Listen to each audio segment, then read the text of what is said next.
Electric drive, इस topic में हम ये सीखेंगे कि पावर इलेक्ट्रॉनिक्स इक्विपमेंट्स के द्वारा इलेक्ट्रिक मोटर्स को, चाहे वो डीसी मोटर हो या इंडक्शन मोटर हो, उसके स्पीड को कैसे कंट्रोल किया जाता है, उसके बारे में हम लोग इलेक्ट्रिक ड्राइव चैप्टर के अंदर सीखेंगे। तो इलेक्ट्रिक ड्राइव है क्या?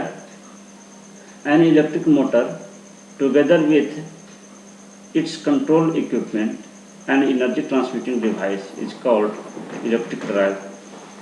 कोई इलेक्ट्रिक मोटर जिसमें कि कंट्रोल इक्विपमेंट लगा हुआ हो और एनर्जी ट्रांसमिटिंग डिवाइस हो, उसे इलेक्ट्रिक ड्राइव कहते हैं। The block diagram for an electric drive system is shown as. Block diagram electric drive system के लिए ये शो किया गया है, जिसमें कि ये आपका मेन पावर सोर्स है। ये एसी हो सकता है या डीसी हो सकता है, और यहाँ पे पावर कंट्रोलर है जो कि पावर इलेक्ट्रॉनिक्स इक्विपमेंट है।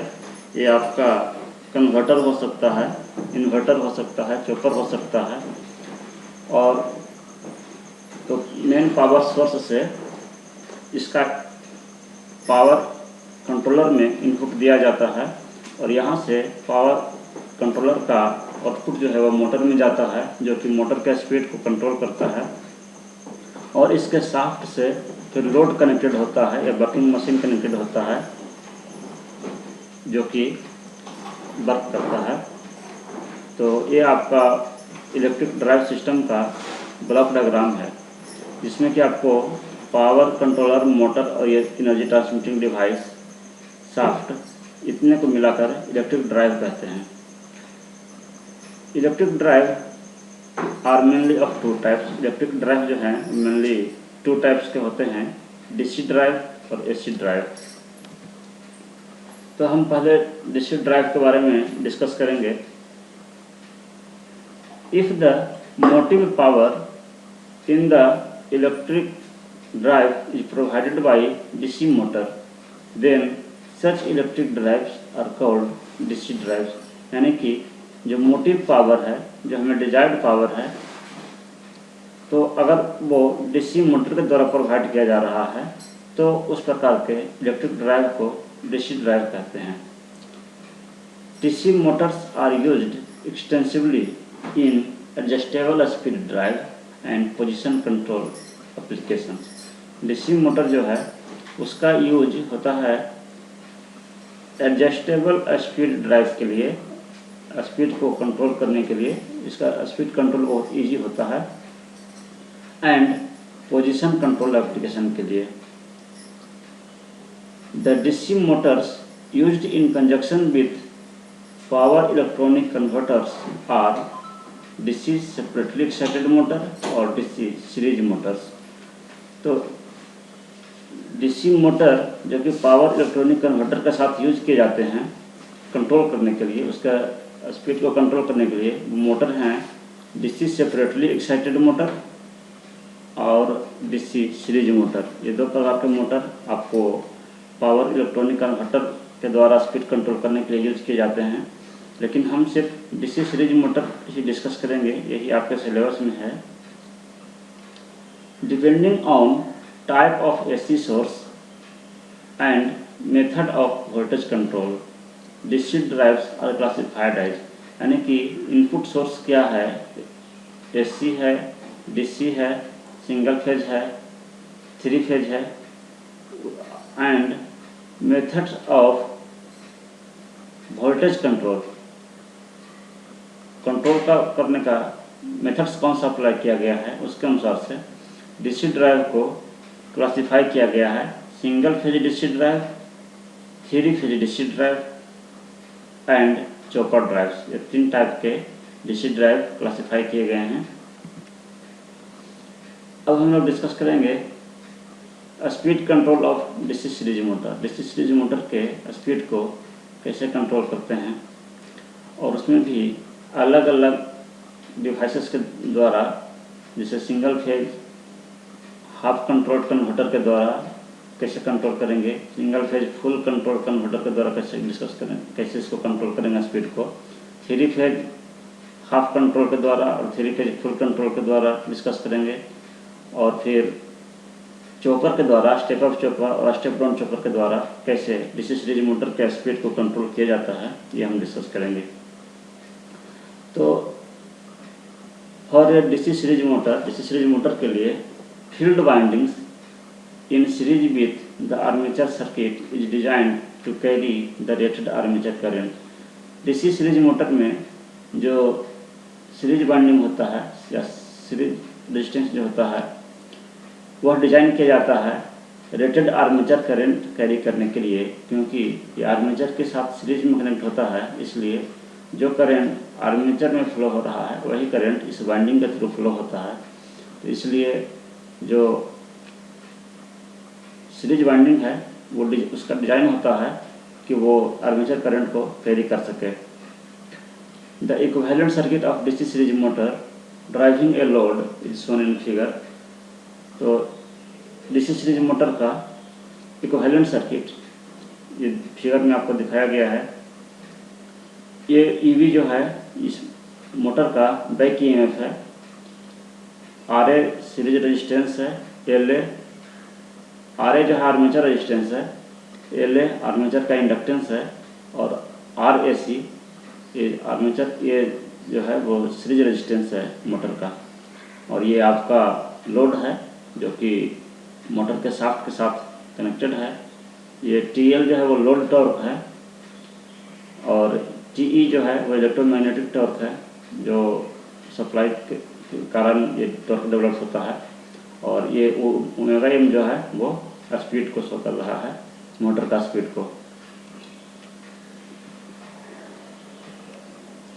तो जो पैरामीटर्स हमने माने हैं उसको लिख लिए हैं कि let Vt is equal to terminal voltage in volt, Vt है टर्मिनल वोल्टेज, यूनिट है वोल्ट, Ra है आर्मेचर रेजिस्टेंस उसका यूनिट है ओम, Rac है series resistance in ohm, Eb है motor back EMF in volt में, Ia जो है वो है आपको armature current in ampere, TL load torque है न्यूटन मीटर में, Te इलेक्ट्रोमैग्नेटिक टॉर्क है न्यूटन मीटर में, ओमेगा एम मोटर का स्पीड है रेडियन पर सेकंड में, और फाई जो है वो है आपको आर्मेचर फ्लक्स इन वेबर में। For the armature circuit Vt is equal to Eb plus Ia into Ra plus Rac। तो आप अगर डीसी मोटर का इक्विवेलेंट सर्किट देखें तो इसके साथ आपको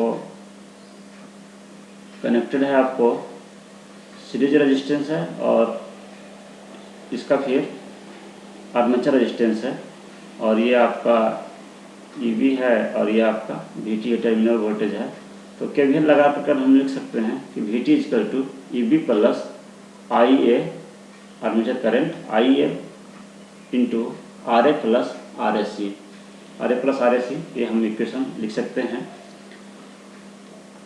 और Te इजकल टू Te जो इलेक्ट्रोमैग्नेटिक टॉर्क है वो चूँकि जो टॉर्क है वो प्रोपोर्शनल होता है फ्लक्स के और आर्मेचर करंट के, फाई इंटू Ia होता है। तो जब प्रोपोर्शनल का चिन्ह हटाएंगे तो कोई कांस्टेंट लगाएंगे, ये कांस्टेंट हमने लगाया है Ka।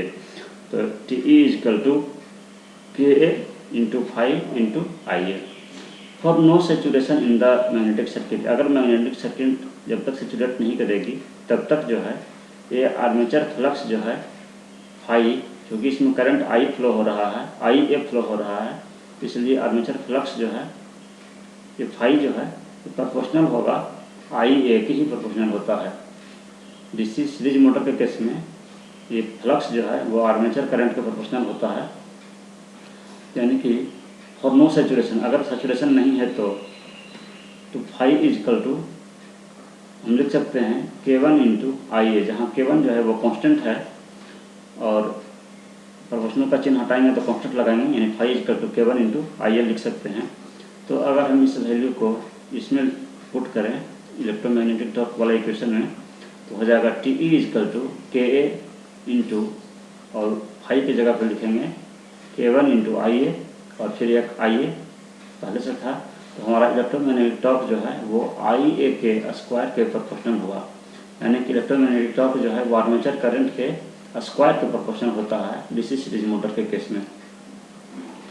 ऑल्सो हम लोग जानते हैं डीसी मशीन आप पढ़े होंगे कि जो बैक EMF है मोटर में वो प्रोपोर्शनल होता है फ्लक्स और स्पीड के प्रोपोर्शनल होता है, फ्लक्स और स्पीड के प्रोपोर्शनल होता है, क्योंकि आप फार्मूला जानते होंगे EB = P/ZN/60A डीसी मोटर के केस में। तो ये फ्लक्स है, ये स्पीड है, तो फ्लक्स और स्पीड के प्रोपोर्शनल होता है बैक EMF। प्रोपोर्शनल का चिन्ह हटाएंगे तो KB हमने एक कॉन्स्टेंट लगाया है, और फिर KB इंटू फाई के जगह पे K1 इंटू IA यहाँ से हमने पुट किया, और ओमेगा M जो आपका मोटर स्पीड है। तो हम ये सारे K1 और KB ये दोनों कांस्टेंट ही हैं, जिसको ये मिल करके आपको एक अनदर कांस्टेंट K हमने मान लिया। तो कह सकते हैं कि EB = K into IA into omega M। ये आपका बैक EMF का इक्वेशन हुआ। अब हम इस इक्वेशन को देखें, इक्वेशन 1 को, और इस इक्वेशन में हम बैक EMF के जगह पे EB के जगह पे ये वाला एक्सप्रेशन पुट करेंगे। तो हम क्या पाते हैं इक्वेशन 1 से कि VT = EB + IA into RA + RAC। ये तो इक्वेशन हो गया इक्वेशन 1। इसमें हम EB के जगह पे K into IA into omega M put किए, plus IA into RA + RAC। तो यहाँ से फिर हम K into IA into omega M को एक साइड कर लिए, तो हमें क्या मिला VT - IA into RA + RAC। इसके बाद अगर हम ओमेगा M निकालना चाहें जो कि मोटर का स्पीड है, तो omega M = VT - IA into RA + RAC बटा K इंटू IA। तो अगर ये दोनों में डिवाइड कर दें अलग अलग, तो ओमेगा M = VT बटा K इंटू IA माइनस, और ये IA कट जाएगा तो RA + RAC बटा K। इसका इक्वेशन 2 मान लिए। ये जो एक्सप्रेशन है, ये एक्सप्रेशन हमें मोटर के स्पीड का एक्सप्रेशन निकला टर्मिनल वोल्टेज के टर्म में। तो अगर हम टर्मिनल वोल्टेज को चेंज करेंगे तो हमारा जो मोटर का स्पीड है वो चेंज करेगा। तो किसी भी पावर इलेक्ट्रॉनिक इक्विपमेंट के द्वारा आपका स्पीड कंट्रोल पूछा जाए डीसी सीरीज मोटर का, यहाँ तक आपको सभी के लिए कॉमन लिखना है। इसके बाद हम बारी बारी से अलग अलग इक्विपमेंट के लिए, अलग अलग कन्वर्टर के लिए डिस्कस करेंगे कि किस कन्वर्टर के द्वारा कैसे स्पीड कंट्रोल करेंगे। तो यहाँ तक आपके लिए कॉमन है सभी के लिए। अब हम देखते हैं कि मोटर के स्पीड कंट्रोल को, डीसी सीरीज मोटर का स्पीड कंट्रोल को single phase half controlled converter के द्वारा कैसे कंट्रोल करते हैं। Single phase half control converter, half control converter को सेमी कन्वर्टर भी कहते हैं। हाफ कंट्रोल कन्वर्टर को सेमी कन्वर्टर, ये आपको कन्वर्टर का चैप्टर में नहीं पढ़ना था, लेकिन आपको सिलेबस में हाफ कंट्रोल कन्वर्टर के द्वारा ही स्पीड कंट्रोल पढ़ना है। तो जो हम full wave bridge converter discuss किए थे कन्वर्टर का चैप्टर में, तो उसी में अगर जो फुल वेव ब्रिज कन्वर्टर होता था उसमें आपको 4 थायरिस्टर होते थे ब्रिज फॉर्म में। उसमें से 2 थायरिस्टर को रिमूव करके उसके जगह पर डायोड से रिप्लेस करते हैं। तो ये जो कन्वर्टर है वो हमारा हाफ कंट्रोल कन्वर्टर कहलाता है या सेमी कन्वर्टर कहलाता है, सिंगल फेज सेमी कन्वर्टर कहलाता है ये। तो ये आपका T1 T2 जो है वो आपका थायरिस्टर है, D1 D2 जो है आपका डायोड है। T1 और D1 एक साथ काम करेंगे और T2 और D2 एक साथ काम करेंगे। FD जो है वो फ्री व्हीलिंग डायोड है, और ये आपका मोटर है, डीसी सीरीज मोटर है। VT इसका टर्मिनल वोल्टेज है। इसके टर्मिनल वोल्टेज को ही इस कन्वर्टर के द्वारा हम लोग चेंज करेंगे, और फिर हमें जब इसके क्रॉस जब VT का वैल्यू जब चेंज होगा तो इस मोटर का स्पीड भी चेंज होगा। VS सोर्स वोल्टेज है। तो average output voltage of single phase half controlled converter, single phase half control converter का जो एवरेज आउटपुट वोल्टेज है यानी कि दूसरे शब्दों में कहें तो terminal voltage of DC series motor, जो कन्वर्टर का जो आउटपुट वोल्टेज है वही आपका डीसी सीरीज मोटर का टर्मिनल वोल्टेज है। तो सेमी कन्वर्टर के केस में, सिंगल फेज सेमी कन्वर्टर या हाफ कंट्रोल कन्वर्टर के केस में जो आउटपुट वोल्टेज है कन्वर्टर का या टर्मिनल वोल्टेज जो है वो होता है VT इक्वल टू VM/पाई इंटू 1 प्लस कॉस अल्फा, जहाँ अल्फा क्या है, अल्फा है आपका फायरिंग एंगल। तो इस फायरिंग एंगल को चेंज करके, जब फायरिंग एंगल को हम चेंज करते हैं तो हमें टर्मिनल वोल्टेज चेंज होता है, यानी कि कन्वर्टर का आउटपुट वोल्टेज चेंज होता है। और जब टर्मिनल वोल्टेज चेंज होगा तो फिर हमारा स्पीड भी मोटर का चेंज हो जाएगा। तो by varying the firing angle alpha, firing angle alpha को वेरी करके टर्मिनल वोल्टेज VT, मोटर का terminal voltage VT of the motor is varied, इसको वेरी किया जाता है। हेंस फ्रॉम इक्वेशन टू जो हमने मोटर का स्पीड का एक्सप्रेशन लिखा था VT बटा, और यहाँ पे था आपको K इंटू IA और माइनस आपका इधर RSE प्लस RA और बटा K था। तो जब हम यहाँ अल्फा को चेंज करेंगे, फायरिंग एंगल को चेंज करेंगे तो हमें ये टर्मिनल वोल्टेज चेंज होगा, और जब टर्मिनल वोल्टेज जब चेंज होगा तो आपको मोटर का स्पीड भी चेंज होगा। तो हेंस फ्रॉम इक्वेशन 2, इसी को इक्वेशन 2 हमने कहा था। तो equation 2 speed of the motor can be very, इस प्रकार से मोटर का स्पीड आप वेरी कर सकते हैं। तो लेकिन इस केस में जो आपका मोटर का स्पीड जो आपको वेरी कर सकते हैं वो आपका बेस स्पीड से कम कर सकते हैं, बेस स्पीड से ज़्यादा इस केस में नहीं हो सकता है। अब वेव फॉर्म देखते हैं सेमी कन्वर्टर जो है, इसका वेव फॉर्म कैसा आपको आएगा। तो ये तो आपका सोर्स वोल्टेज है, साइनसॉइडल वोल्टेज है। इसके बाद जो टर्मिनल वोल्टेज आपको मिलेगा, तो जैसा आपका single phase full bridge converter का आउटपुट था, ठीक वैसा ही आपको ये वेव फॉर्म मिलेगा। यहाँ पे हम डिटेल में इस वेव फॉर्म को डिस्कस नहीं करेंगे, हम ऑलरेडी कर चुके हैं इस पर डिस्कस। तो ये जो आपको आउटपुट मिलेगा वो single phase full wave bridge converter जो है उसका आउटपुट बिल्कुल उसी की तरह इसका आउटपुट वोल्टेज मिलेगा। लेकिन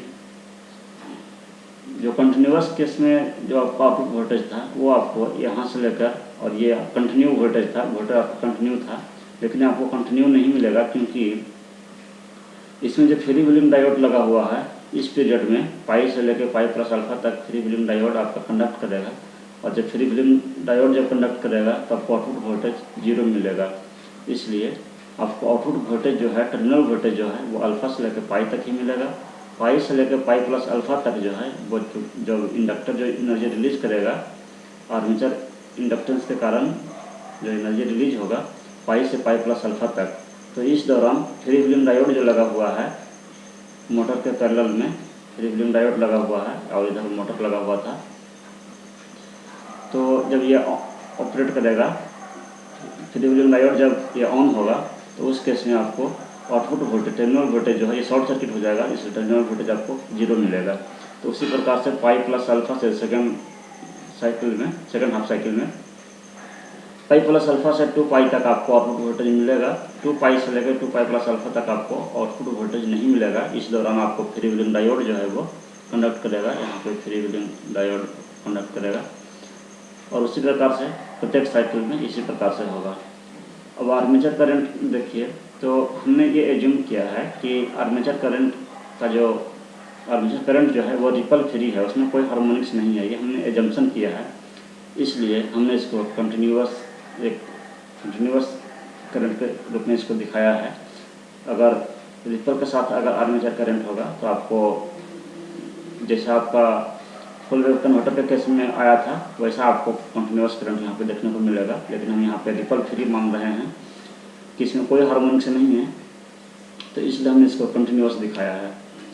और ये हाई इंडक्टेंस होने पे आपको कंटिन्यूअस ये लोड करंट मिलता है।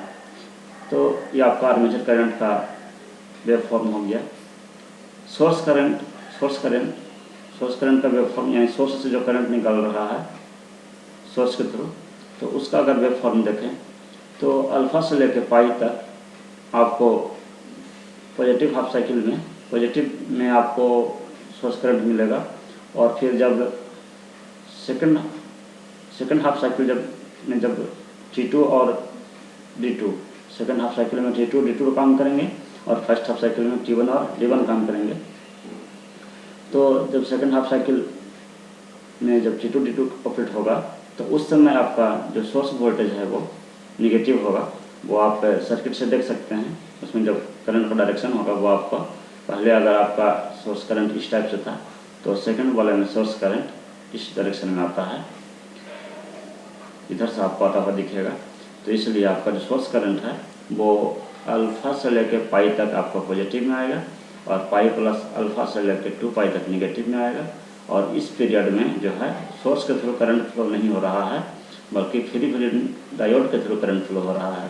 उसी प्रकार से नेक्स्ट साइकिल में भी आपका 2 पाई प्लस अल्फ़ा से लेकर 3 पाई तक आपका करंट सोर्स के थ्रू फ्लो होगा और फिर 3 पाई से लेकर 3 पाई प्लस अल्फ़ा तक जो है वो आपका फ्री व्हीलिंग डायोड के थ्रू करंट फ्लो होगा, सोर्स के थ्रू करंट फ्लो नहीं होगा।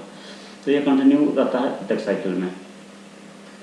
अगर फ्री व्हीलिंग डायोड का करंट का ग्राफ देखें, इसका जो फॉर्म देखें तो आपको अल्फ़ा से लेके पाई तक जो करंट है वो सोर्स के थ्रू फ्लो हो रहा है। फ्री व्हीलिंग डायोड इस पीरियड में एक्टिव नहीं है, तो इस दौरान फ्री व्हीलिंग डायोड कंडक्ट नहीं करेगा। और फिर पाई से लेकर पाई प्लस अल्फ़ा तक जब आर्मेचर का इंडक्टेंस एनर्जी रिलीज करेगा तो इस दौरान फ्री व्हीलिंग डायोड के थ्रू ही इंडक्टर अपना एनर्जी रिलीज करेगा। तो फ्री व्हीलिंग डायोड आपको यहाँ से यहाँ पाई से लेकर पाई प्लस अल्फ़ा तक देखने को मिलेगा और फिर उसी प्रकार से 2 पाई से 2 पाई प्लस अल्फ़ा तक देखने को मिलेगा। और ये आपका अल्फ़ा से पहले जो है ये भी अगर इसके पहले टर्न ऑन करने के पहले भी अगर वेवफॉर्म अगर हो या अगर थ्रेशर पहले भी ऑन हो और T2 इसके पहले यहाँ पे हमने T1 और D1 को ऑन किया है तो इसके पहले T2 D2 ऑन रहा होगा तो वो T2 D2 यहाँ तक ऑन रहेगा। उसके बाद फ्री व्हीलिंग डायोड आपको जो है वो कंडक्ट करेगा। तो इस प्रकार से आपका प्रत्येक साइकिल में कंटिन्यू रहता है। तो अब हम देखते हैं कि डीसी सीरीज मोटर का speed control single phase full control converter के द्वारा कैसे किया जाता है। अभी तक हमने देखा कि single phase half control converter के द्वारा डीसी सीरीज मोटर का स्पीड कंट्रोल अभी हम देख रहे थे। अब हम फुल कन्वर्टर के द्वारा देखेंगे। तो जब हम इक्वेशन ड्राइव किए थे इक्वेशन 2 तक स्पीड का जो इक्वेशन लाए थे तो वहाँ तक तो आपको सभी के लिए कॉमन लिखना है, चाहे वो आपको सिंगल फेज फुल कन्वर्टर के द्वारा पूछा जाए या हाफ कन्वर्टर के द्वारा पूछा जाए, हाफ कंट्रोल कन्वर्टर के द्वारा, वहाँ तक इक्वेशन 2 तक आपको कॉमन लिखना है। उसके बाद आपको जिस कन्वर्टर का पूछा जाएगा उस कन्वर्टर का आपको डिस्कस करना है। तो हम single phase full control converter discuss कर रहे हैं। तो ये सब डिस्कस किया हुआ है। आपका single phase full bridge converter है ये, और ये आपका मोटर है डीसी मोटर। ये टर्मिनल वोल्टेज है और ये सोर्स वोल्टेज है। और T1 T2 आपको एक बार में काम करेगा, दोनों एक साथ ऑन रहेंगे। और T3 T4 एक साथ ऑन रहेंगे। IA जो है आर्मेचर करंट है, आर्मेचर करंट भी इसको कह सकते हैं या फिर इस कन्वर्टर का आउटपुट करंट भी कह सकते हैं। और ये टर्मिनल वोल्टेज जो है इस कन्वर्टर के लिए आउटपुट वोल्टेज भी है। ठीक है,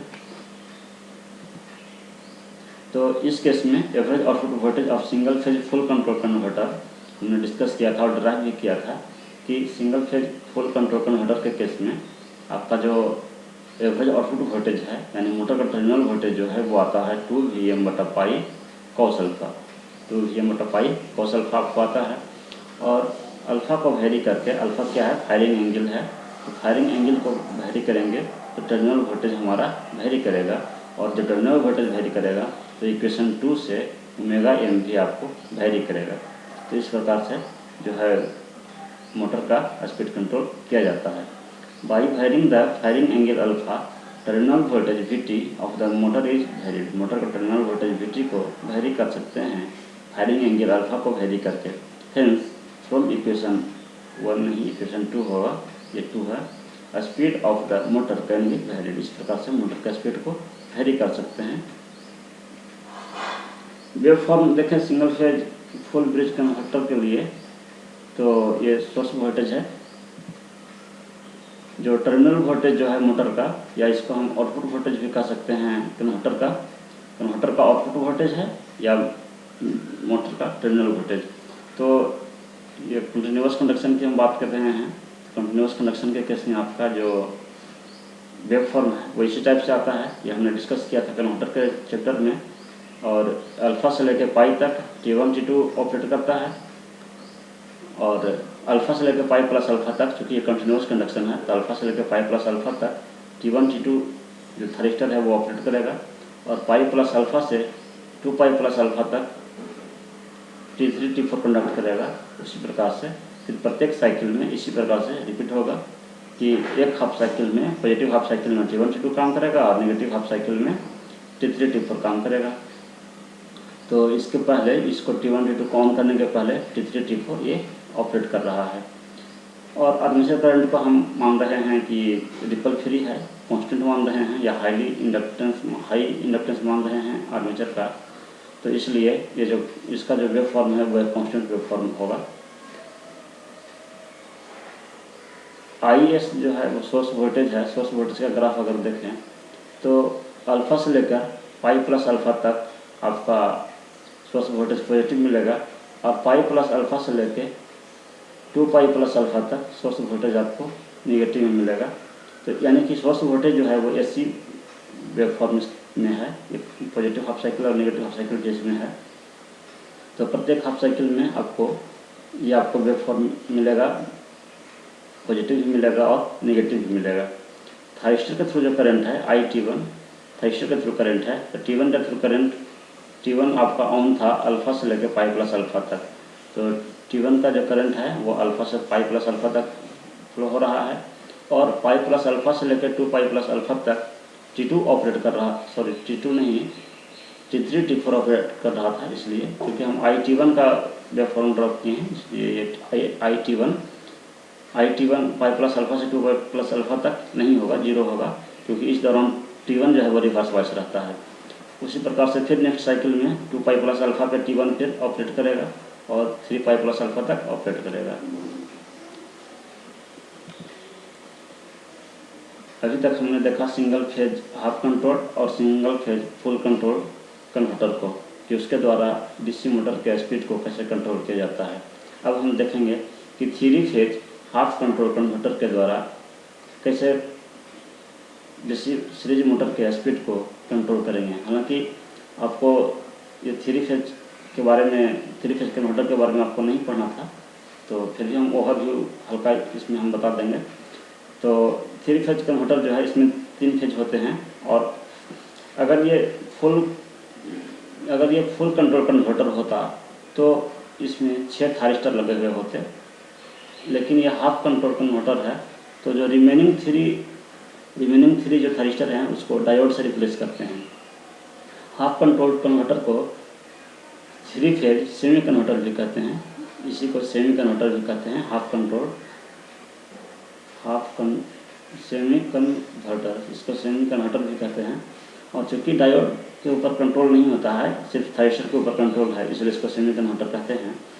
इसमें 3 फेज जो है, A फेज है, B फेज है और C फेज है। A फेज के साथ T1 और D1 कनेक्टेड हैं, B फेज के साथ T2 और D2 कनेक्टेड है, और C फेज के साथ T3 और D3 कनेक्टेड है। फ्री व्हीलिंग डायोड कनेक्टेड है इंडक्टर की एनर्जी को रिलीज करने के लिए। VT टर्मिनल वोल्टेज है या इस कन्वर्टर का आउटपुट वोल्टेज है। IA कन्वर्टर का आउटपुट करंट है, या फिर कह सकते हैं कि मोटर का ये आर्मेचर करंट है। तो इसको हम डिस्कस करते हैं।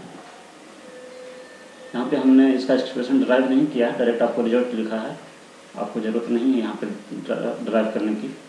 Average output voltage of 3 phase half control converter. 3 phase half control converter कहने का मतलब है कि 3 फेज सेमी कन्वर्टर।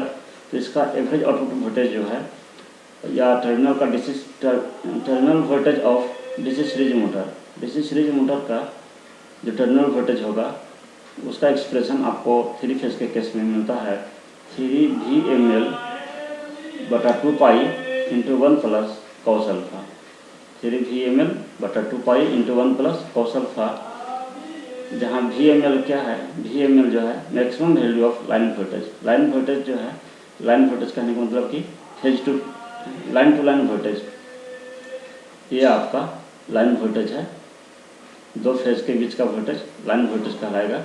और इसका मैक्सिमम वैल्यू जो होगा वो ये यहाँ पे है 3VmL, 3VmL/2 into 1 plus cos alpha, ये आपको याद रखना पड़ेगा। अदरवाइज आप इसको ड्राइव भी कर सकते हैं बाई फायरिंग एंगल अल्फ़ा। यहाँ पे भी फायरिंग एंगल अल्फ़ा को वैरी करके और टर्मिनल वोल्टेज को हम वैरी कर सकते हैं। और जब टर्मिनल वोल्टेज हमारा वैरी होगा तो इक्वेशन 2 में जो मोटर का स्पीड है, वो मोटर का स्पीड को भी हम कंट्रोल कर सकते हैं, वैरी कर सकते हैं, क्योंकि ये भी आपका टर्मिनल वोल्टेज पर डिपेंडेंट है।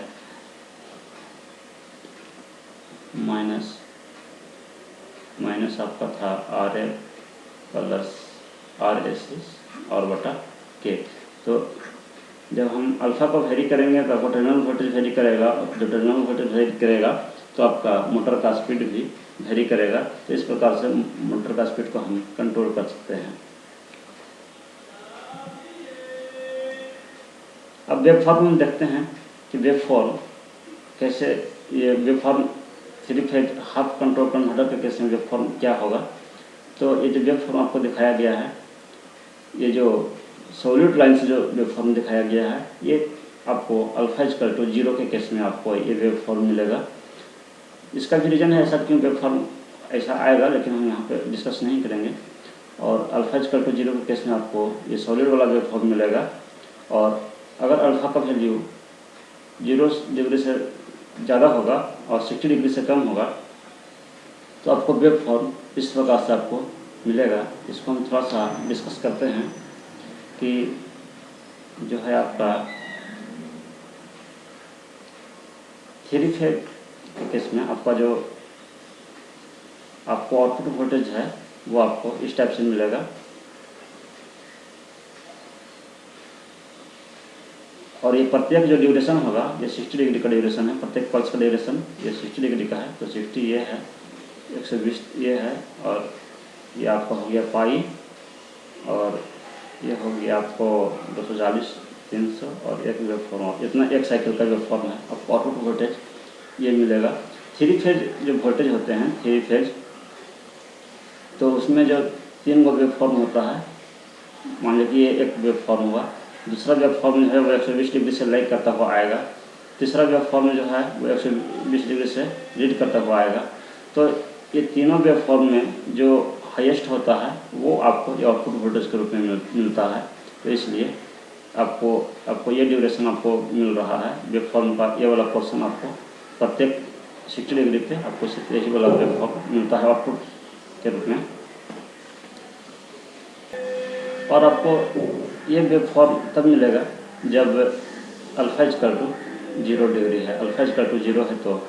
और यहाँ पे जो हमारा थारिस्टर T1 है वो इस पोजीशन पे ऑपरेट होता है, यहाँ पे ऑन होता है, यहाँ से लेकर और यहाँ तक 120 डिग्री के लिए ये ऑपरेट करता है। 120 डिग्री तक, यानी कि 2π/3 रेडियन के लिए कंडक्ट करता है। T1 यहाँ पे आपको कंडक्ट करेगा, और उसके बाद आपका जो T1 के बाद T2 जो है आपको यहाँ से कनेक्ट करेगा। T2 आपका यहाँ पे टर्न ऑन होगा, और फिर T3 जो है वो यहाँ पे टर्न ऑन होगा। तो ये आपका यहाँ पे T1, क्योंकि आपका आउटपुट वोल्टेज यहाँ पे मिला है उसके अनुसार से T1 यहाँ पे कनेक्ट करेगा, T2 जो है उसके 120 डिग्री के बाद से कनेक्ट करेगा, और T3 उसके फिर 120 डिग्री के बाद से कनेक्ट करेगा। D1 जो है, जो आपका T1 के साथ जो ऑपरेट कर रहा है, T1 के साथ जो कनेक्टेड है, तो आपका यहाँ पे देखना पड़ेगा इसमें, हाँ T1 के साथ आपका जो है वो D3 कंडक्ट करेगा, T1 के साथ D3 कंडक्ट करेगा। और जैसे कि वेव फॉर्म हम दिखा रहे हैं यहाँ पे कि यहाँ पे T1 जो है, T1 के बाद D3 है और D1 है फिर। तो इसको आप समझिए यहाँ पे कि T1 तो हमारा यहाँ पे ऑन हुआ, और यहाँ पे जो है आपका D3 जो है वो 60 डिग्री के बाद D3 यहाँ पे ऑन होता है। और फिर यहाँ पे हमने T2 बताया, लेकिन यहाँ पे फिर आपका D1 यहाँ पे कंडक्ट करेगा और यहाँ पे फिर D2 कंडक्ट करता है। और इस प्रकार से आपको आउटपुट वोल्टेज मिलता है। और फिर ये सिचुएशन आपको तब है जब आपका अल्फा इक्वल टू 0 डिग्री है। तो अगर अल्फा इक्वल टू मान लिया जाए कि 30 डिग्री है, अल्फा इक्वल टू जब 30 डिग्री रहेगा तो आपको वेव फॉर्म ये कैसा मिलेगा, यही वेव फॉर्म आपको मिलेगा। लेकिन ये जो वेव फॉर्म है ये इसका लेंथ आपको इंक्रीज कर जाएगा। अल्फा इक्वल टू जितना होगा उतना ये इंक्रीज कर जाएगा। अगर ये 30 डिग्री है तो इसका हाफ तक, ये चूँकि ये 60 है यहाँ से यहाँ, तो हाफ तक आपको ये वाला वेव फॉर्म इंक्रीज कर जाएगा। और आपको जो वेव फॉर्म मिलेगा वो आपको यहाँ तक ये चला जाएगा, यहाँ तक चला जाएगा ये वाला वेव फॉर्म। और जो सेकंड वाला वेव फॉर्म है वो आपको रिड्यूस हो जाएगा। उसी प्रकार से अगर अल्फा इक्वल टू 30 डिग्री है तो फिर ये वाला वेव फॉर्म भी आपको यहाँ तक चला जाएगा। और फिर प्रत्येक वेव फॉर्म 30 डिग्री से ये आपको इंक्रीज कर जाएगा इसका लेंथ, और यहाँ तक इस प्रकार से आपको ये अल्फा इक्वल टू 30 डिग्री के लिए आपको ये वेव फॉर्म मिलेगा। उसी प्रकार से मान लिया जाए कि अगर अल्फा इक्वल टू 60 डिग्री है तो अल्फा इक्वल टू 60 डिग्री के केस में आपको अल्फा इक्वल टू जब 60 डिग्री होगा तो ये वाला वेव फॉर्म जो है वो आपको यहाँ तक आ जाएगा। यानी कि अल्फ़ा का वैल्यू चेंज करने पे ये वेव फॉर्म जो है आपका इसका लेंथ चेंज करेगा। अल्फा इक्वल टू 0 डिग्री है तो यहीं तक है, और जैसे जैसे अल्फ़ा का वैल्यू बढ़ता जाएगा ये आपका लेंथ इसका बढ़ता जाएगा। और फिर आपको जो वेव फॉर्म मिलेगा वो आपको यहाँ तक मिलेगा, यहाँ तक मिलेगा। फिर उसके बाद आपको ये वेव फॉर्म यहाँ तक मिलेगा और फिर ये वेव फॉर्म यहाँ तक मिलेगा। इस प्रकार से अल्फा इक्वल टू 60 डिग्री के लिए आपको मिलेगा। अगर 60 डिग्री से और ज़्यादा होगा तो फिर ये wave form distorted discontinuous wave form आपको मिलेगा। तो हम बता रहे थे कि इसमें T1 आपको इस एंगल पे 60 डिग्री पे यहाँ पे ऑन होता है, T2 120 डिग्री पे ऑन होगा, T3 जो है वो आपको 180 डिग्री पे यहाँ पे ऑन होगा। और डायोड जो है वो T1 के साथ D3 काम करता है, तो T1 के 60 डिग्री के बाद D3 और T2 के 60 डिग्री के बाद D1 और T3 के 60 डिग्री के बाद फिर आपको D2 कनेक्ट करता है। लेकिन ये शिफ्टेड वाले केस में अगर अल्फा इक्वल टू मान लीजिए कि 30 डिग्री है तो T1 जो है जो पहले यहाँ पे काम कर रहा था, T1 पहले अल्फा इक्वल टू 0 पे यहाँ पे काम कर रहा था, वो अब T1 यहाँ पे ऑन होगा, T1 जो है वो यहाँ पे ऑन होगा। लेकिन डायोड D3 जो यहाँ पे कंडक्ट कर रहा था वो यहीं पे कंडक्ट करेगा, D3 वो शिफ्ट नहीं करेगा, थाइरिस्टर सिर्फ शिफ्ट कर जाएगा। तो उसी प्रकार से आपका ये T2 जो है वो T2 पहले यहाँ पे ऑन हो रहा था जब अल्फा इक्वल टू 0 था, तो लेकिन जब अल्फा इक्वल टू मान 30 डिग्री कर दिए तो T2 अब हमारा यहाँ पे कंडक्ट करेगा। लेकिन D1 जो है वो जहाँ पे था वहीं से कंडक्ट करेगा, क्योंकि ये कंट्रोल्ड नहीं है, इसमें अल्फा का वैल्यू इसके लिए एप्लीकेबल नहीं है। इसलिए इस प्रकार से ये कंडक्शन होता है कि ये वाला जो वेव फॉर्म है और यहाँ से T1 जो कंडक्ट करेगा तो ये 120 डिग्री तक कंडक्ट करता रहेगा, 120 डिग्री तक कंडक्ट करता रहेगा। तो हम कह सकते हैं कि इस वेव फॉर्म में T1 भी है और D3 दोनों ऑपरेटेड है। तो इसी वेव फॉर्म को हम दिखाते हैं इधर, यहाँ पे देखिए। तो ये जो वेव फॉर्म है आपका अल्फा इक्वल टू 0 के लिए आपका ये दिखाया गया है। और ये जो डॉटेड वाला जो वेव फॉर्म है ये तब होगा जब अल्फ़ा का कोई वैल्यू होगा, 60 डिग्री से कम कोई वैल्यू होगा, तो उस केस में डिपेंडिंग अपॉन कि अल्फ़ा का वैल्यू कितना है उसके अनुसार से वेव फॉर्म का लेंथ जो है आपको चेंज करेगा। और अल्फा इक्वल टू 60 डिग्री होने पे ये वेव फॉर्म आपको यहाँ तक आ जाएगा, ठीक है। प्रत्येक वेव फॉर्म आपको यहाँ तक आ जाएगा, नीचे आपका यहाँ तक टच कर जाएगा एक्स एक्सिस से। आर्मेचर करंट जो है ये हमने कंटिन्यूअस माना है, इसलिए ये कंटिन्यूअस वेव फॉर्म हमने दिखाया है। और हमने यह एज्यूम किया है कि ये आपका रिपल फ्री है, इसलिए इसमें कोई भी हार्मोनिक्स या कोई भी इसमें रिपल नहीं है, इसलिए इसको कॉन्स्टेंट दिखाया गया है। तो अब अगर ए फेज का करंट अगर देखा जाए कि ए फेज के थ्रू जो करंट फ्लो हो रहा है, तो ये हमने दिखाया है at for angle alpha angle के लिए। मान लो कि ये एंगल अभी अल्फ़ा है तो अल्फ़ा एंगल से शिफ्ट कर जाएगा, जैसे कि अभी हमने एक्सप्लेन किया था कि अल्फा एंगल से ये वेव फॉर्म आपका शिफ्ट कर जाएगा। तो T1 जो है आपका यहाँ से ऑन होगा, T1 यहाँ से ऑपरेट करेगा। तो वही T1 आपको यहाँ से दिखाए हैं कि T1 यहाँ से, अगर ये एंगल अल्फ़ा है तो अगर ये एंगल अल्फ़ा है तो T1 अल्फ़ा एंगल शिफ्ट कर जाएगा और यहाँ से आपको ऑपरेट करेगा, और लेकिन ऑपरेट करेगा 120 डिग्री के लिए, 120 डिग्री तक आपको ये T1 ऑपरेट करेगा। उसी प्रकार से फिर T2 जो है वो भी आपको T1 जहाँ इंड करता था वहाँ पे T2 स्टार्ट होता था, तो इसलिए T2 अब जो है यहाँ से स्टार्ट करेगा, और T3 फिर जहाँ T2 इंड करेगा प्रत्येक थारिस्टर 120 डिग्री के लिए ऑपरेट कर रहा है। तो जहाँ T1 इंड कर रहा है वहाँ पे फिर T2 शुरू होगा, और T2 जहाँ इंड करेगा वहाँ पे T3 शुरू होगा, और इसका रिमेनिंग वेव फॉर्म आपका इधर आपको दिखेगा, नेक्स्ट साइकिल में दिखेगा, जो नेक्स्ट साइकिल आपको यहाँ पे है। तो T3 प्रत्येक थारिस्टर 120 डिग्री के लिए ऑपरेट कर रहा है। लेकिन डायोड जो है D3 आपका एट अल्फा इक्वल टू 0 भी यहीं पे ऑपरेट कर रहा था, यहीं से ऑपरेट कर रहा था, और डायोड भी 120 डिग्री के लिए ऑपरेट कर रहा है।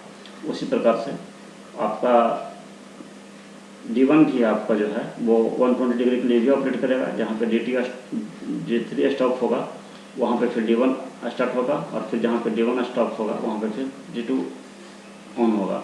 लेकिन अंतर क्या है कि अल्फ़ा का वैल्यू कुछ भी हो, डायोड का पोजीशन चेंज नहीं हो रहा है। डायोड पहले जहाँ पे ऑपरेट कर रहा था वहाँ पे ऑपरेट करेगा, लेकिन थारिस्टर ये आपका अल्फ़ा का वैल्यू चेंज होने पे इसका पोजीशन चेंज होगा। तो ये आपका ए फेज का करंट है कि ए फेज का करंट और अल्फ़ा फायरिंग एंगल के लिए आपका है कि इसमें आपको एक पॉजिटिव पल्स और एक नेगेटिव पल्स आपको मिलेगा। उसी प्रकार से बी फेज में भी एक पॉजिटिव पल्स एक नेगेटिव पल्स मिलेगा, और फिर आर ए बी और फिर सी फेज में भी इसी प्रकार से एक पल्स मिलेगा। जब अल्फ़ा का वैल्यू 60 डिग्री से ज़्यादा होगा तो ये फिर जो थाइस्टर का जो लेंथ है 120 डिग्री नहीं होगा, ये फिर रिड्यूस हो जाता है। तो उसी प्रकार से अगर हम देखें कि थाइस्टर 1 के थ्रू जो करंट फ्लो हो रहा है, तो इसमें थाइस्टर 1 के थ्रू जो करंट फ्लो हो रहा है वो सिर्फ यही करंट फ्लो हो रहा है 120 डिग्री के लिए। थाइस्टर 1 जो है आपका ऑपरेट कर रहा है, और थाइस्टर 2 जो है वो भी 120 डिग्री के लिए ही ऑपरेट कर रहा है। तो ये आपका एक साइकिल में थाइस्टर एक ही बार ऑपरेट करेगा आपको 120 डिग्री के लिए, बाकी टाइम आपका ये रिवर्स वाइस रहेगा, ये ऑपरेट नहीं करेगा। तो ये आपका 3 फेज सेमी कन्वर्टर के लिए ये आपका वेव फॉर्म का ओवरव्यू है।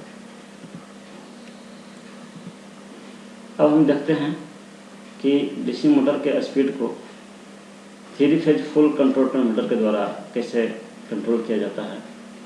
तो ये जो सर्किट डायग्राम है ये आपका 3 फेज फुल कंट्रोल कन्वर्टर के लिए है, जिसमें कि आपका 6 थारिस्टर लगे हुए हैं, और प्रत्येक फेज में 2 थारिस्टर है।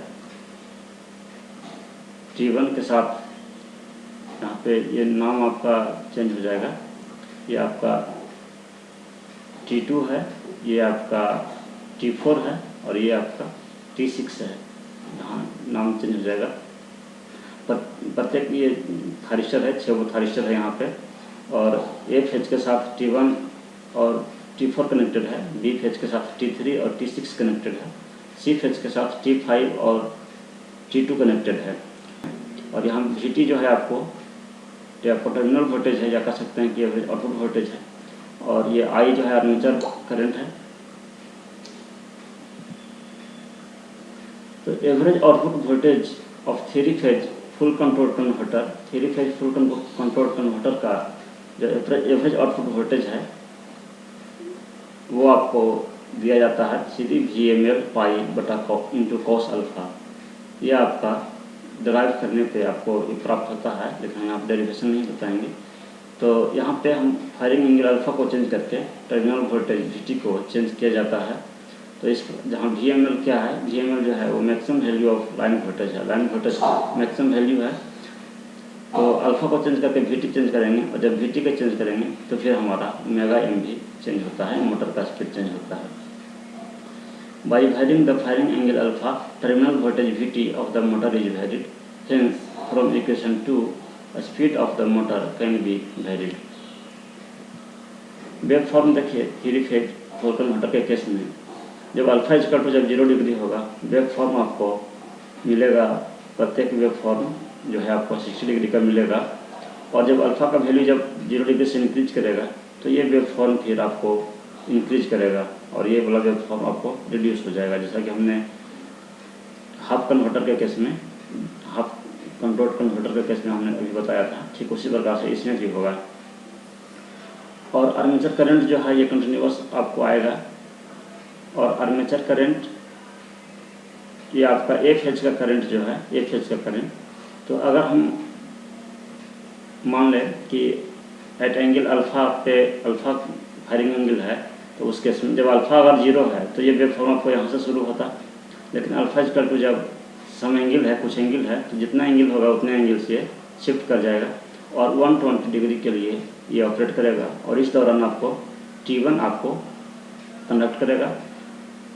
और इसके 60 डिग्री के बाद जहाँ पे डायोड पिछले स्लाइड में, पिछले कन्वर्टर में आपने देखा था कि यहाँ पे आपको D2 कंडक्ट कर रहा था, तो यहाँ पे जो है आपका थरिस्टर ही उसके जगह पे है, तो थरिस्टर ही कंडक्ट करेगा। और हमने देखा था कि अल्फ़ा का वैल्यू इंक्रीज या डिक्रीज करने पे ये आपका T1 आपको शिफ्ट कर जाता है, लेकिन डायोड शिफ्ट नहीं किया था। लेकिन इस केस में आपको T2, ये दोनों थरिस्टर आपको शिफ्ट कर जाएंगे। तो आपका T1 अगर यहाँ से ऑपरेट कर रहा है और T2 अल्फ़ा इक्वल टू 0 पे यहाँ से ऑपरेट कर रहा था, लेकिन अब जो है वो यहाँ से ऑपरेट करेगा T2। उसी प्रकार से जब ये वेव फॉर्म आपको जब इंड करेगा तो उसके बाद फिर T3 का वेव फॉर्म आपको शुरू होगा और ये भी आपको 120 डिग्री के लिए ऑपरेट करेगा। और उसके बाद T2 के बाद आपको T4 आपको कंडक्ट करेगा एट ये 60 डिग्री के बाद। T3 जहाँ पे ऑन हुआ है उसके 60 डिग्री के बाद आपको T4 आपको कंडक्ट करेगा।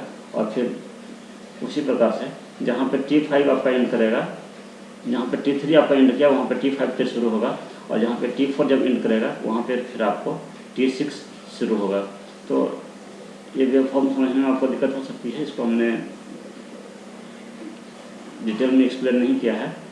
और अगर थरिस्टर T1 के थ्रू का करंट देखें तो आपको थरिस्टर 1 के थ्रू जो करंट है वो आपको एट एंगल अल्फ़ा के लिए, फायरिंग एंगल अल्फ़ा के लिए अल्फ़ा से ये शिफ्ट हुआ आपको दिखेगा और 120 डिग्री इसका ड्यूरेशन होगा। और एक साइकिल में आपको एक थरिस्टर जो है वो 120 डिग्री के लिए ही कंडक्ट करेगा। तो T1 का वेव फॉर्म आपको ये मिलेगा। अब हम देखते हैं कि स्टेप डाउन चोपर का यूज करके और डीसी सीरीज मोटर के स्पीड को कैसे कंट्रोल किया जाता है। तो speed control DC series motor का स्टेप डाउन चॉपर के लिए, तो स्टेप डाउन चॉपर का सर्किट डायग्राम अगर आपको याद हो जब चॉपर पढ़ाए थे तो उसमें आपको स्टेप डाउन चॉपर आपको इस टाइप से मिला था कि ये आपका जो है ये यहाँ पे चॉपर लगा हुआ, चॉपर मतलब क्या जो स्विच है और इधर आपका लोड कनेक्टेड था और बीच में आपका ये फ्री व्हीलिंग डायोड कनेक्टेड था। तो वही है, आपको लोड की जगह पे आपका मोटर है और ये फ्री व्हीलिंग डायोड है और ये चॉपर है। IS सोर्स करंट है, VS आपका सोर्स वोल्टेज है, IE आपका आर्मेचर करंट और VT आपका टर्मिनल वोल्टेज है मोटर का। तो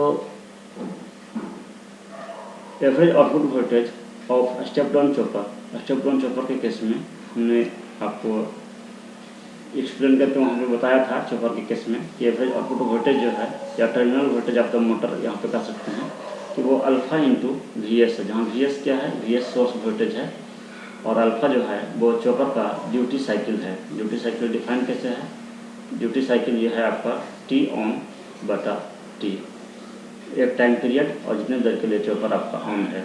तो अल्फ़ा को वेरी करके, जब अल्फ़ा को हम वेरी करेंगे तो हमारा टर्मिनल वोल्टेज आपको वेरी करेगा और जब टर्मिनल वोल्टेज वेरी करेगा तो आप मोटर के स्पीड को भी आप वेरी कर सकते हैं, जो कि इक्वेशन 2 में ओमेगा एम का जो एक्सप्रेशन है उसमें वो भी आपको वेरी करेगा। जब VT यहाँ पर वेरी करेगा तो वहाँ पे आपका ओमेगा एम भी वेरी करेगा। वेव फॉर्म भी आपका वही है जो कि आपका चॉपर के केस में आप पढ़े थे।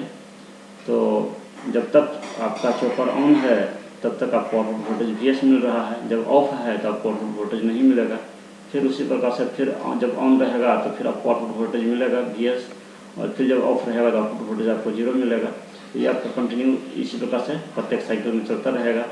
करंट जो है वो एक मिनिमम कंटिन्यूस करंट के केस में बात कर रहे हैं हम, तो एक मिनिमम वैल्यू से मैक्सिमम वैल्यू तक आपको ये आपका इंक्रीज करेगा करंट। उसके बाद जो है ये आपको फ्री व्हीलिंग डायोड के थ्रू ये आपका इंडक्टर जो है एनर्जी रिलीज करेगा, और फिर उसी प्रकार से फिर जब ये मिनिमम वैल्यू तक पहुंच जाएगा तो फिर ये करंट आपका इंक्रीज करेगा, क्योंकि चॉपर को फिर ऑन किया जाएगा, और फिर मैक्सिमम वैल्यू तक पहुंचने के बाद फिर आपको चॉपर को ऑफ किया जाएगा तो ये करंट आपका डिक्रीज होगा। इस प्रकार से करंट वेव फॉर्म आपका चलता रहेगा कंटिन्यूअस, और ये कंटिन्यूअस कंडक्शन की बात कर रहे हैं इसलिए वेव फॉर्म आपका कंटिन्यूअस होगा।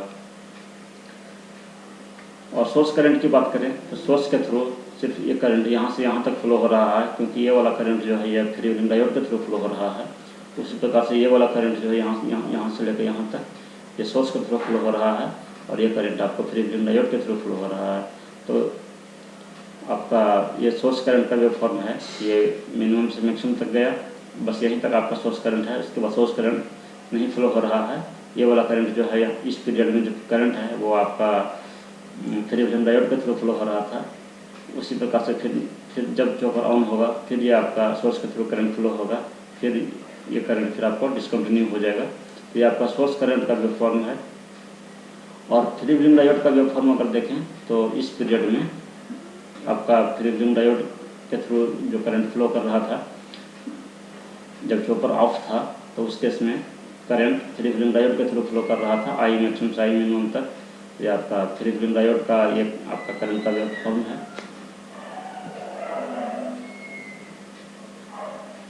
अब हम देखते हैं कि डीसी सीरीज मोटर के स्पीड को स्टेप अप चॉपर के द्वारा कैसे कंट्रोल किया जाता है। तो जो स्टेप अप चॉपर का जो वेव फॉर्म जो सर्किट डायग्राम है वो आपने चॉपर वाले लेक्चर में वहाँ पे हमने डिस्कस किया था कि स्टेप अप चॉपर जो है वो उसका सर्किट डायग्राम आपको यहाँ से इधर का जो ये आपका स्टेप अप चॉपर का सर्किट डायग्राम है, और इधर आपका लोड कनेक्टेड है। लोड की जगह पे आपका मोटर है, और जब चॉपर जब ऑन रहता है उस केस में आपको आउटपुट वोल्टेज 0 मिलता है, कोई आउटपुट वोल्टेज आपको नहीं मिलेगा, क्योंकि ये शॉर्ट सर्किट हो जाएगा तो आपको टर्मिनल वोल्टेज आपको नहीं मिलेगा। और जब चॉपर ऑफ रहता है उस केस में आपको आउटपुट वोल्टेज जो है वो सोर्स वोल्टेज प्लस ये इंडक्टर के क्रॉस का वोल्टेज ये आपको आउटपुट वोल्टेज में मिलता है। तो और जो एक्सप्रेशन जो आता है स्टेप अप चॉपर के केस में आउटपुट वोल्टेज का या टर्मिनल वोल्टेज का वो होता है VS/1 - अल्फ़ा, और अल्फ़ा का वैल्यू चूँकि 1 से कम होता है इसलिए स्टेप अप चॉपर में जो है आपको आउटपुट वोल्टेज या टर्मिनल वोल्टेज ये इंक्रीज कर जाएगा। Average output voltage of step up chopper that is terminal voltage of DC series motor वो होता है VT/VS/1 - अल्फ़ा। अल्फ़ा को जब वेरी करेंगे, ड्यूटी साइकिल को वेरी करेंगे तो आपको टर्मिनल वोल्टेज वेरी करेगा। By varying the duty cycle alpha terminal voltage VT of the motor is varied. जब टर्मिनल वोल्टेज वेरी करेगा तो आपको मोटर का स्पीड भी वेरी करेगा।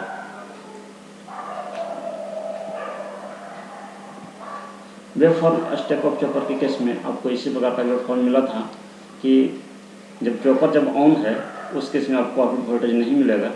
चॉपर जब ऑफ है उस केस में आपको आउटपुट वोल्टेज सोर्स वोल्टेज से ज़्यादा मिलेगा। सोर्स वोल्टेज का मैग्नीट्यूड अगर इतना है तो उसमें आपको इंडक्टर के क्रॉस वोल्टेज का मैग्नीट्यूड भी आपको आउटपुट में मिलेगा। फिर जब चॉपर ऑन होगा फिर आपको आउटपुट वोल्टेज 0 मिलेगा। फिर जब चॉपर ऑफ होगा फिर आपको आउटपुट वोल्टेज इसी टाइप से मिलेगा। आर्मेचर करंट जो है अगर हम यहाँ पे कंटिन्यूस नहीं माने हैं तो ये करंट जो है वो मैक्सिमम वैल्यू से मिनिमम वैल्यू तक आर्मेचर का करंट आपको डिक्रीज करेगा। और जब तक आपका चॉपर ऑन है तब तक करंट आपका लोड के थ्रू करंट फ्लो नहीं हो रहा है, वो सोर्स के थ्रू ही करंट फ्लो हो रहा है, इसलिए आपका आर्मेचर करंट डिसकंटिन्यूस होगा। और जब चॉपर आपका ऑफ होगा तब आपका करंट जो है वो लोड के थ्रू फ्लो होगा। तो उसी प्रकार से फिर जब चॉपर ऑन है तो आपका आर्मेचर करंट 0 है, और फिर जब चॉपर जब ऑफ होगा तो आपको करंट आपको मैक्सिमम वैल्यू से मिनिमम वैल्यू तक आपको फ्लो होगा। एक साइकिल आपका यहाँ से लेकर यहाँ तक आपका जो है T on plus T of मिलाकर आपको एक टाइम पीरियड कहलाएगा। और अगर सोर्स करंट देखें तो सोर्स करंट आपका कंटिन्यूस फ्लो हो रहा है। मिनिमम वैल्यू जब चॉपर ऑन है तो भी सोर्स करंट इंक्रीज कर रहा है, और जब चॉपर जब ऑफ है उस केस में सोर्स करंट आपका डिक्रीज कर रहा है। और फिर उस प्रकार से फिर जब चॉपर को ऑन किया गया तो फिर आपका सोर्स करंट इंक्रीज करेगा, और फिर जब चॉपर को ऑफ किया गया तो चॉपर ये जो सोर्स करंट है वो डिक्रीज करेगा। तो यहीं पे आपका डीसी ड्राइव आपका समाप्त होता है, और नेक्स्ट लेक्चर में हम एसी ड्राइव डिस्कस करेंगे। Thank you.